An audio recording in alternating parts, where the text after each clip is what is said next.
Hello friends, welcome to my channel everyday Chhaya. આજે આપણે બનાવીશું જનરલી શ્રાદ્ધમાં બનાવાતો દૂધપાક.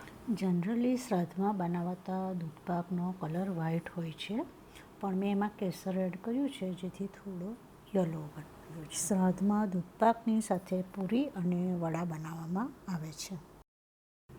તો ચાલો શરૂ કરીએ રેસીપી. આ માટે મેં થોડા ચોખા લીધા છે અને ચોખાનું માપ મેં એક મુઠ્ઠી, જે આપણી પોલી મુઠ્ઠી હોય તે પ્રમાણે લીધું છે. એ લગભગ એક મોટી ચમચી જેટલું થાય છે. તો આને મેં એ રીતે માપ લઈ લીધું છે અને એને મેં બાઉલમાં ટ્રાન્સફર કરી અને એને 2 થી 3 વાર પાણીથી સારી રીતે ધોઈ નાખ્યા છે, જેથી તે એકદમ ચોખ્ખા થઈ જાય.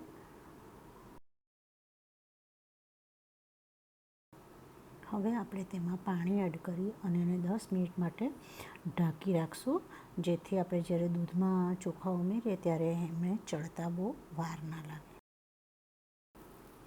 મેં દૂધપાકમાં એડ કરવાની બધી જ સામગ્રીને તૈયાર કરીને રાખી છે.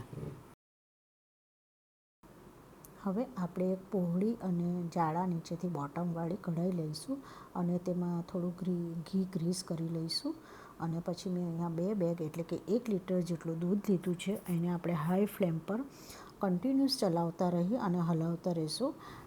કઢાઈમાં ઘીથી ગ્રીસ કરવાથી આપણું દૂધ એ નીચે કઢાઈમાં ચીપકતું નથી અને આવી રીતે આપણે હાઈ ફ્લેમ પર એક ઉભરો આવે ત્યાં સુધી એને ચલાવવું. હવે આપણા દૂધમાં 1 થી 2 ઉભરા આવી ગયા છે, જેથી આપણે હવે ગેસની ફ્લેમને સ્લો કરી લઈશું. હવે 10 મિનિટ જેવી થઈ જવા આવી છે, તો આપણે ચોખામાંથી પાણી એકદમ નિતારી લઈશું. હવે આપણે ચોખામાં અડધી ચમચી જેટલું ઘી એડ કરીશું અને બરાબર એને મિક્સ કરી લઈશું. ચોખામાં ઘી એડ કરવાથી આપણા ચોખા જ્યારે દૂધમાં આપણે ઉમેરીશું તો એકદમ છૂટા છૂટા થશે. હવે આપણે જે ઉકળતું દૂધ છે એમાં એ ચોખાને એડ કરી દઈશું અને મેં બાઉલમાં પણ થોડું ગરમ દૂધ ઉમેરી અને એને એ પણ એડ કરી.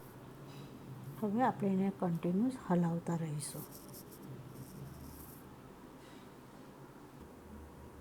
હવે આપણે ચોખાનો દાણો ચડી ગયો છે કે નહીં તે ચેક કરી લઈશું અને ચોખા ચડી જાય પછી જ આપણે એમાં ખાંડ ઉમેરીશું. મેં આમાં લગભગ અડધો કપ જેટલી ખાંડ ઉમેરી છે. તમે તમારા ટેસ્ટ મુજબ ખાંડ ઉમેરી શકો. હવે આપણે એમાં થોડું કેસર એડ કરીશું અને જે આપણે બદામ અને પિસ્તાની જે કતરી કરી છે તે એડ કરીશું. થોડી ચારોળી ઉમેરી દઈશું. ચારોળી થોડી હાર્ડ હોવાથી ત્યારે આપણે દૂધ ઉકળતું હોય ત્યારે એમાં એડ કરી દઈએ તો તે બને ત્યાં સુધીમાં સોફ્ટ થઈ જાય છે. હવે આપણું દૂધ પાક થઈ જવામાં આવ્યું છે. દૂધનું જે પ્રમાણ હતું તે હવે ઓછું થઈ ગયું છે અને દૂધપાક એ ઠંડો પડતા થોડો વધારે જાડો થાય છે. હવે આપણે ગેસને બંધ કરી દઈશું અને એમાં આપણે જાયફળ અને એલચીનો પાવડર ઉમેરીશું.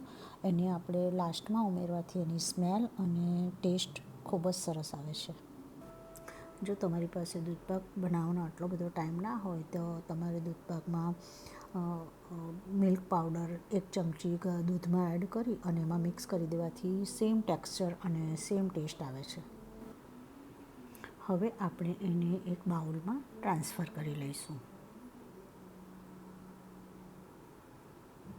અને જો નીચે તળિયામાં આપણે ઘી લગાવ્યું હતું તેથી જરા પણ એના પર ચીપક્યું નથી. તો આપણો દૂધપાક તૈયાર થઈ ગયો છે. હવે તમને જેવી રીતે ભાવતું હોય તેવી રીતે ગરમ કાં તો પછી ફ્રીજમાં મૂકીને ઠંડો કરીને આપણે એને એન્જોય કરી શકીએ. તો રેડી છે શ્રાદ્ધ માટે પરફેક્ટ પૂરી, વડા અને દૂધપાક. Thank you for watching my channel. અને જો તમને મારા વિડીયો ગમતા હોય તો પ્લીઝ મારી ચેનલને સબસ્ક્રાઈબ કરજો.